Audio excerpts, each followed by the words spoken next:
കഴിഞ്ഞ ദിവസം വിവിധ മതമൗലികവാദ സംഘടനകൾ സോഷ്യൽ മീഡിയയിലടക്കം രൂക്ഷമായ ഭാഷയിലാണ് വെള്ളാപ്പള്ളി നടേശനെ വിമർശിച്ചത്. ഏതായാലും ആ വിമർശനത്തിന് മറുപടിയുമായി വിവിധ ഹൈന്ദവ സംഘടനാ നേതാക്കൾ രംഗത്തെത്തിയിരിക്കുന്നു. വത്സൻ തില്ലങ്കേരി പറഞ്ഞത് ഹിന്ദു നേതാക്കളെ തെരഞ്ഞുപിടിച്ച് ആക്രമിക്കുന്ന പ്രവണത ഇവിടം കൊണ്ട് അവസാനിപ്പിക്കണം.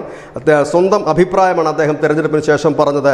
അദ്ദേഹത്തിനെതിരെ കൊലവിളിയും നികൃഷ്ടമായ ഭാഷാപ്രയോഗം പ്രതിഷേധാർഹമാണെന്ന് BJP നേതാക്കളും പറഞ്ഞു കഴിഞ്ഞിരിക്കുന്നു. ഏതായാലും വെള്ളാപ്പള്ളി നടേശന് പിന്തുണയുമായി കൂടുതൽ സംഘപരിവാർ സംഘടനകളും BJPയും ഒക്കെ രംഗത്തെത്തുന്ന കാഴ്ചയാണ്. കഴിഞ്ഞ ദിവസങ്ങളെല്ലാം വെള്ളാപ്പള്ളിയെ അപമാനിച്ചുകൊണ്ട് അനവധി പോസ്റ്റുകളും മറ്റും സോഷ്യൽ മീഡിയയിൽ നിറഞ്ഞിരുന്നു. അദ്ദേഹം ഈ മുസ്ലിം പ്രീണനമാണ് CPMന്റെ തോൽവിക്ക് കാരണം എന്ന് പറഞ്ഞതാണ് അദ്ദേഹത്തിന് എതിരെ വാളെടുക്കാനായി മതമൗലികവാദികളെ പ്രേരിപ്പിച്ച കാര്യവും. News desk news India Malayalam.